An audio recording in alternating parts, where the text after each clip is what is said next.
Hello guys, welcome back to our channel. This is दिवांगसन story explain to. And guys, I hope कि आप सब लोग ठीक होंगे, हेल्दी होंगे, सेफ होंगे एंड हैप्पी होंगे। सो चलिए गाइस, आज का पार्ट स्टार्ट कर दें। लेकिन उसके पहले एक मोस्ट इम्पोर्टेंट बात जो स्टोरी लाइन मैं आप लोग के साथ शेयर कर रही हूँ, सिर्फ फैन फिक्शन है, फैंटेसी वर्ल्ड है, इमेजिनेशन स्टोरी है जिसका रियल लाइफ से कोई लेना देना नहीं है। एंड गाइस, अगर आपको स्टोरी लाइन पसंद आती है तो गाइस प्लीज़ मेरे चैनल को सब्सक्राइब कर देना, बेल आइकन जो होता है सिर्फ ऑल पे सेट कर देना, ताकि मेरी स्टोरी से रिलेटेड जो भी न्यू अपडेट होगा उसका नोटिफिकेशन जो है वो आप लोग मिस ना करो। सो चलिए गाइस, हम आपके पास स्टार्ट करते हैं।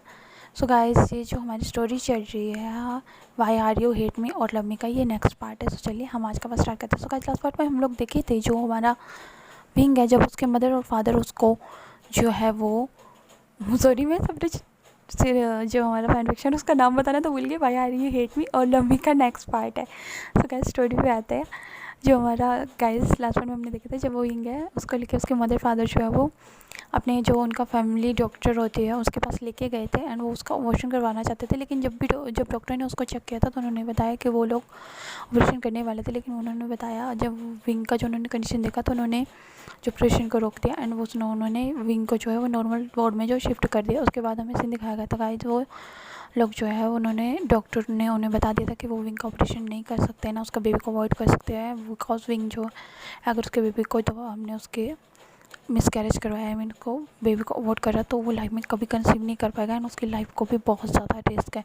इस बात को सुन के जो उन जंक्शन और जो हमारा विंग जंक्शन थे वो बहुत ज़्यादा डर गए थे, बिकॉज वो उन दोनों का सिर्फ एक ही बेटा है विंग, जिससे वो बहुत ज़्यादा प्यार करते हैं एंड वो लोग उसे कभी किसी प्रॉब्लम में नहीं देख सकते। उसके बाद वो लोग जो है वो उसे घर लेके आ गए थे। घर पे ले जाने के बाद विंग जो है रेस्ट कर रहा था। रेस्ट करते जो वहाँ पे जो है उनके घर पे जो है वो एरिक जो है वो विंग से मिलने के लिए आया था। गैस फिर उसके बाद हमें सीन दिखाया जाता है, जो एरिक होता है वो उनके विंग के फादर को जो है उनके बिजनेस की फाइल से उनको चेक करने में हेल्प करता है, उनको क्लियर करने में।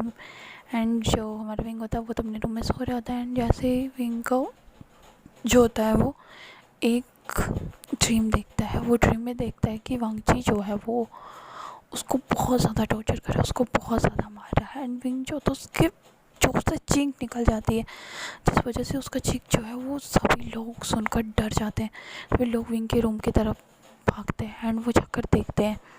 विंग की मदर को तो शौक ही लग जाता है विंग का शक, मतलब उस सिचुएशन में देख कर विंग जो होता है वो नींद में बहुत ज़्यादा रो रहा होता है एंड वो बेग कर रहा होता है लिटरली अपने हस्बैंड, आई मीन वो वांगजी से बेग कर रहा होता है एंड कह रहा होता है, प्लीज़ वांगजी मुझे मुझे छोड़ दो, मैं ऐसा कभी नहीं करूँगा, मैं तुम्हारी लाइफ से चला जाऊँगा, प्लीज़ मुझे जाने दो, मैं मर जाऊँगा, मेरे साथ ऐसा मत करो, मैंने तुम्हारा क्या बिगाड़ा, प्लीज़ लीव मी वांगजी प्लीज़। इस तरह से वो बहुत ज़्यादा रो रहा होता है एंड उसकी मदर लिटरली उसको देख कर उन्हें इतना शौक आता है कि वो अनकॉन्शियस होने वाली होती है। लेकिन जो जंग से सैरन है उनको भी जंग से जो है उनको संभालते हैं, उनको काउच पे बिठाते हैं। एंड जो एरिक होता है वो विंग के पास जाता है, उसके फोrehead पे हाथ फेरा रहा था, कैसा हो सकता, वो कह रहा होता है, विंग आंखें खोलो ना प्लीज़, क्या हुआ तुम्हें, तुम क्यों चिल्ला रहे हो और किसके साथ तुम बैक कर रहे हो, कौन है वो जिसके साथ तुम बैक कर रहे हो, उठो। जो विंग होता है वो बहुत मुश्किल से उसको जो है एरिक हैंडल करता है एंड उसके बाद जब विंग को होश आता है तो वो देखता है कि उसके रूम में जो है उसका मदर फादर एंड जो उसका फ्रेंड है, यूनिवर्सिटी फ्रेंड है एरिक, वो आया होता है। तो एरिक कहता है, तुम्हें क्या हुआ था विंग, तुम इस तरह से क्यों चीख रहे थे, तुम क्यों रो रहे थे, और ये वांगजी कौन। तो विंग जो होता है वो वांगजी का नाम सुन के उसको इतना ज़्यादा डर लगता है कि वो एरिक को हक कर लेता है एंड कहता है, प्लीज़ मुझे उससे बचा लो, वो मुझे मार डालेगा, वो मुझे बहुत टॉर्चर करता है, वो वो मेरे साथ मिसबिहेव करता है, प्लीज़ मुझे उसके पास वापस नहीं जाना है। तो एरिक कहता है, वो कौन है विंग, बताओ मुझे वो कौन है, तुम किसके बारे में बात कर रहे हो। तो जो विंग जंग से है वो कहते हैं, वांगजी उसका हस्बैंड है। तो एरिक इस बात को सुन के उसको शौक लगता है, वो कहता है हस्बैंड, बट विंग तो अभी बहुत छोटा है ना, वो तो ओनली 16 ईयर्स का है, फिर उसका हस्बैंड कहाँ से आ सकता है। तो कहते हैं, एक्चुअली वो किसी को पसंद करता था, उसका नाम वांगजी है, जिसके साथ उसका मैरिज होता, बट जिसके इंसान के साथ उसका मैरिज होता उसका ऑलरेडी एक किसी के साथ अफेयर था, जिसकी वजह से उसने हमारे विंग को बहुत ज़्यादा हर्ट किया था। उसने उसका तो जंग से होता है वो चुप हो जाते हैं। तो एरिक कहता है, क्या क्या किया था उसने विंग के साथ। तो चांगसे सर कहते मैं वो बात कह नहीं सकता हूँ जो उसने मेरे बेबी के साथ की है, उसने हमारे विंग के साथ। तो कहते हैं अंकल प्लीज़ मुझे बताइए, मुझे जानने का पूरा हक है, मैं उसका बेस्ट फ्रेंड हूँ। तो कहते हैं उसके हस्बैंड ने उसके साथ मिसबिहेव किया था, उसने उसका रेप किया। तो जो हैरी क्या कहते क्या उसके हस्बैंड ने उसका, बट क्यों अंकल, वो तो उसका लीगली हस्बैंड था ना, तो फिर वो विंग के साथ ऐसा कुछ कैसे कर सकता है। उसने विंग की तरफ इतना भी नहीं देखा कि विंग अभी इतना छोटा है, वो भी सिर्फ 16 ईयर्स ओल्ड है, एंड उसने विंग के साथ ये सब कुछ किया। तो उसके मदर कहते हैं हमारी यही गलती हुई कि हमने अपनी बेबी की खुशी देखी, हमारा बेबी उस पर्सन को पसंद करता था, इसलिए हमने विंग का शादी उससे तय किया था, लेकिन हमें नहीं पता था कि वो ऐसा करेगा कुछ हमारे बेबी के साथ। आई डोंट नो उसने ऐसा क्यों किया था हमारे बेबी के साथ, बट हम लोग चाहते हैं कि हम विंग का पूरा अच्छे से ख्याल रखें एंड उसको जो है वो उसको इस सिचुएशन से निकलने में उसकी हेल्प करें, इस ट्रॉमा से उसको बाहर निकालने का कोशिश करें। इसलिए हम लोग उसे उस स्टेट से यहाँ लेके आए थे, एंड हमने उसके हस्बैंड को डिवोर्स पेपर्स भी भेजे थे, बट उसने उसने सिग्नेचर नहीं किए, बिकॉज वो विंग को डिवोर्स नहीं देना चाहता था। इसलिए हम विंग को यहाँ पे लेके आ गए ताकि विंग थोड़ा ठीक हो सके, वो हील हो सके। बट तुमने देखा ना उसके साथ क्या हो रहा है। तो हैरी कहते हैं अंकल मैं आपकी पूरी हेल्प करूँगा विंग को हील करने में, बट प्लीज़ आप उसको उसके हस्बैंड के पास दोबारा कभी मत भेजना।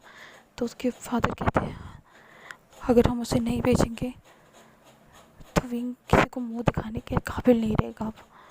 तो वो कहते हैं अरे क्या हुआ है अंकल आंटी मुझे बताइए। तो वो कहते हैं विंग प्रेग्नेंट है। तो हैरी जो होता है उसका जो ब्रेथ होती है वो वहीं पे थम जाती है। वो कहता है क्या विंग प्रेग्नेंट, बट कैसे। वो कहते हैं वो अपने हस्बैंड के बेबी से प्रेग्नेंट है, इसलिए हम उसे डॉक्टर के पास अबॉर्शन करवाने के लिए गए थे। लेकिन डॉक्टर ने जब उसे अबॉर्शन कर रहे थे तो उन्होंने बताया कि अगर हम विंग का जो है बेबी को अबॉर्ट करते हैं तो वो दोबारा कभी कंसीव नहीं कर पाएगा एंड उसकी लाइफ भी बहुत डेंजर में आ जाएगी। इसलिए हमें उसे घर लाना पड़ा एंड उसका ऐसा सिचुएशन हो गया। अब तो हम क्या करें। तो हैरी कहता है अंकल अगर आप बुरा ना माने तो क्या मैं विंग को उसका ट्रॉमा से निकलने में हेल्प कर सकता हूँ। तो उसके फादर कहते हैं बिल्कुल, हम चाहते हैं कि हमारा बेबी जो है वो उस ट्रॉमा से बाहर निकले, वो उस प्रॉब्लम को भूल जाए, उसे वो कुछ भी याद ना रखे कि उसके साथ क्या हुआ था क्या नहीं, एंड वो एक हैप्पीली ज़िंदगी जिए अपनी जो है। तो ये कहता है yes uncle yes aunty, and फिर वो विंग का जो फेस है उसको क्लीन करता है, उसका जो स्वेट आया था उसे क्लीन करता है, कहता है विंग देखो तुमसे मिलने कौन आया है, मैं आया हूँ तुम्हारा बेस्ट फ्रेंड, एंड मुझे ना तुम्हारा ये रोतड़ू सा फेस पसंद नहीं है। तो विंग जो होता है वो एकदम ऐसे बैठा होता है जैसे जैसे एक स्टैचू हो वैसे बैठा होता है, वो कोई स्माइल नहीं करता, उसको कोई रिएक्शन नहीं आ रहा होता है। एंड विंग के मदर फादर बहुत डर गए होते हैं विंग का ऐसा सिचुएशन देख के। तो विंग के फादर कहते हैं बेबी क्या हुआ तुम्हें, हाई बेबी प्लीज़। उसकी मदर होती है वो रोती हुई कहती है बेबी क्या हुआ तुम्हें, ऐसा क्यों हुए कर रहे हो। एंड वो विंग को हक कर लेती है एंड विंग जो था उसकी आई से भी टीयर्स निकलते हैं एंड वो रोता है अपनी मदर के साथ एंड कहता है मदर प्लीज़ मुझे उसके पास वापस मत भेजना, मैं उस पर्सन के पास नहीं जा सकता, मैं उससे नहीं रहना चाहता उसके साथ। क्यों कहते बेबी हम तुम्हें कभी वहाँ पे नहीं भेजेंगे, प्लीज़ तुम अपना करो। इतना कह के जो विंग होता है वो उनकी आज में अनकॉन्शियस हो जाता है एंड वो उसको जो है वो बेड पे लिटा देते हैं एंड उसके बाद जो सभी है वो रूम से बाहर आते हैं उसको अच्छे से कवर करने के बाद। एंड हैरी कहता है अंकल क्या मैं उसके हस्बैंड से बात कर सकता हूँ। तो वो उसके मदर फादर कहते हैं विंग के नो, हमें उससे कोई लेना देना नहीं है, वो अपनी लाइफ जिए, हम अपने बेबी का बस उससे मिलने नहीं देंगे, ना तो उसे हम कभी पता लगने देंगे कि विंग प्रेग्नेंट है और विंग के पास उसका बेबी है। अगर उसे ऐसा पता लगता है तो वो विंग को बहुत हर्ट करेगा दोबारा आके, और हम लोग ये सब नहीं चाहते। एंड गाइस ये सीन जो है हमें यहाँ पे कट करके वांग जी का सीन दिखाया जाता है। जो वांग जी होता है उसको हैंगओवर हुआ होता है एंड वो जब सुबह उठा था तो उसका दिमाग बहुत ख़राब होता है एंड वो अपने फादर से भी उसने थोड़ा सा नोक-झोंक किया था, जिस वजह से वो जो है वो उसका मूड बहुत ऑफ होता है। लेकिन वो सुबह डेली ट्रेन करता है, उसके बाद ऑफिस के लिए जाता है एंड जब वो ड्राइव कर रहा होता है तो उसका जो गर्लफ्रेंड है वो कॉल करती है एंड कहती है हेलो बेबी तुम कैसे हो, मैं तुम्हें पता है तुम्हें बहुत मिस करता हूँ। वांग जी कहता है आई कॉल यू लेटर, मैं बहुत बिजी हूँ तो मैं तुम्हें बाद में कॉल करता। तो उसकी गर्लफ्रेंड अभी बोल ही रहे थे, वांग जी जो थे वो कॉल करके जैसे अपने ऑफिस में बताया तो वो सभी लोग जो थे उससे गुड मॉर्निंग ग्रीट करता है, बट वांग जी जो था कॉल रिजेक्ट करके अपने रूम में जाता है एंड वो अपना ऑफिस में जाके अपना वर्क कर रहा होता है। एंड उसका जो एक एजेंट होता है वो उसको कॉल करके बताता है। जब वांग जी का फ़ोन बजता है तो वो देखता है कि उसके फ्रेंड का कॉल आ रहा है लंदन से। तो जब उस कॉल को पिक करता है एंड कहता है, हे, उसका फ्रेंड कहता है, हे ब्रदर तुम कैसे हो? तो वांग जी कहता है, आई एम ओके, तुम कैसे हो? वो दोनों का कन्वर्सेशन होता है। वो कहता है तुम्हारे जो हस्बैंड है, मैंने उसका जो पिक्चर है वो तुम्हारे साथ मैंने देखा था जब तुम लोग का मैरिज हुआ था। मैंने तुम्हारे हस्बैंड को लंदन में देखा, क्या तुम अपने हस्बैंड के साथ लंदन में आए? तो वांग जी कहता, व्हाट, मैं लंदन में कहाँ से आऊँगा, मैं तो अपने घर पे हूँ, मैं अपने ऑफिस में हूँ, मैं लंदन क्यों आऊँगा? मैं तो, वो उसका फ्रेंड कहता, मुझे लगा तुम हनीमून मनाने के लिए अपने हस्बैंड के साथ आए होंगे, बिकॉज मैंने तुम्हारे हस्बैंड को यहाँ पे देखा उसकी फैमिली के साथ। वो लोग डॉक्टर के पास गए थे एंड वो गायनिक के डॉक्टर के पास गए थे। मुझे पता नहीं कि वो लोग वहाँ पे क्यों गए थे, बिकॉज वहाँ पे सिर्फ प्रेग्नेंट ओमेगास को लेके जाया था या प्रेग्नेंट लेडीज़ को, लेकिन वो वहाँ क्या कर रहा था? तो मुझे कहता, क्या वो वहाँ का क्या कर रहा था, तुमने देखा? तो वो कहता, हाँ, वो लोग एक गायनिक से मिलने गए थे एंड वो लोग ऑपरेशन थिएटर में भी गए थे, मैंने जब उनका पीछा किया, लेकिन फिर वो तुम्हारे हस्बैंड को वो लोग बाहर ले गए थे एंड उसके बाद वो हाउस में चले गए अपने। तो वांग जी कहते, उनका अपॉइंटमेंट या हाउस के बारे में तुम्हें कुछ पता है तो मुझे प्लीज़ मुझे जल्दी बताना कॉल करके। तो जो पर्सन होता है वो कहता है, क्यों, तुम्हें नहीं पता तुम्हारा हस्बैंड कहाँ है? तो वांग जी कहता है, मैंने तुमसे जितना पूछा उतना आंसर दो मुझे। तो वो कहता है, नहीं मुझे नहीं पता, बट मुझे इतना पता है कि वो लंदन में है। तो वो कहता है, ओके मैं आ रहा हूँ। उसके बाद जो हमारा वांग जी होता है वो अपना ऑफिस से जब बाहर निकला तो उसके फेस पे एक स्मार्क करता है एंड कहता है, विंग विंग विंग, तुम मुझसे कितना छुपोगे? एंड फाइनली डेस्टिनी भी मेरे साथ है, मैंने तुम्हें ढूंढ लिया। सो गाइस, ये पार्ट आपको कैसा लगा है? सो चलिए गाइस, अब नेक्स्ट पार्ट में देखते हैं कि क्या होता है और क्या वांग जी को विंग मिल पाएगा, क्या वांग जी जो है वो विंग को अपने साथ ले जाएगा, क्या एरिक जो है वो विंग को कंसोल कर पाएगा, उसको उस ट्रॉमा से बाहर निकाल पाएगा। सो चलिए गाइस, अब हम आगे के पार्ट में देखेंगे आगे क्या होता है। तो गाइस, अगर आपको ये पार्ट पसंद आया तो प्लीज़ मेरे चैनल को सब्सक्राइब कर देना, मेरे वीडियोज़ को लाइक कर देना। Okay bye, thanks for watching, take care.